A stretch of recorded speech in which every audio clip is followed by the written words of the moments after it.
Maligayang araw kaibigan, welcome to my channel. Isang buhay na pag-asa. Unang Pedro 1 verse 3 to 12. Pasalamatan natin ang Diyos at Ama ng ating Panginoong Hezo Kristo. Dahil sa laki ng habag niya sa atin, tayo'y binigyan niya ng isang panibagong buhay sa pamamagitan ng muling pagkabuhay ni Hezo Kristo. Ito ang nagbigay sa atin ng isang buhay na pag-asa, na magmamana tayo ng kayamanang di masisira, walang kapintasan, at di kukupas na inihanda ng Diyos sa langit para sa inyo.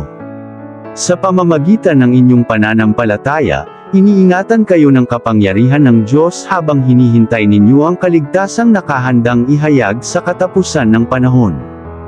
Ito'y dapat ninyong ikagalak, kahit na maaaring magdanas muna kayo ng iba't ibang pagsubok sa loob ng maikling panahon. Ang ginto, bagamat nasisira, ay pinapadaan sa apoy upang malaman kung talagang dalisay. Gayon din naman, ang inyong pananampalataya, na higit na mahalaga kaysa ginto, ay sinusubok upang malaman kung ito'y talagang tapat. Sa gayon kayo'y papupurihan, dadakilain at pararangalan sa araw na mahayag si Hezo Kristo.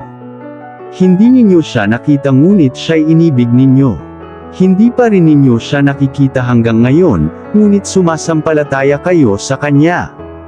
Dahil dito'y nag-uumapo na sa inyong puso ang kagalakang di kayang ilarawan sa salita, sapagkat tinatanggap na ninyo ang bunga ng inyong pananampalataya, ang kaligtasan ng inyong buhay.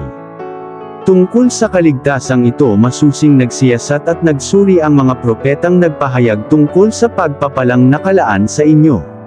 Sinuri nila kung kailan at paano ito mangyayari.